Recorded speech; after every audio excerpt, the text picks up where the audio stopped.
Paul Foster-Bell. Sir, I just want to respond to a couple of things made in the contribution by the previous member on the Weathertight Homes Resolution Services Amendment Bill. Because I don't think this is an arrogant government. I don't think this is a complacent government. And I, for one, and I know all the other government members of the Select Committee, have the utmost concern for those who have been affected by living in a leaky home and have had their dreams of home ownership impinged upon by some of the faulty building that has been done.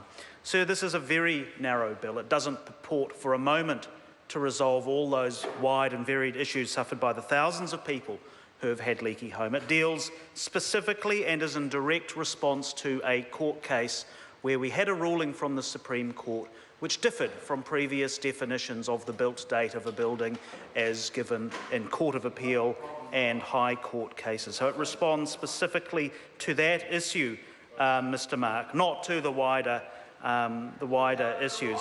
And that court case, Mr. Speaker, actually only dates back to 2014.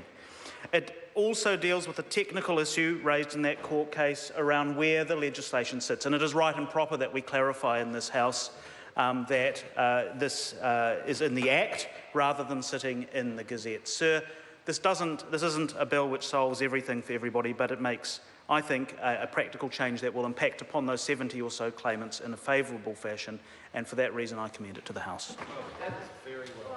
James Shaw. Thank you, Mr. Speaker.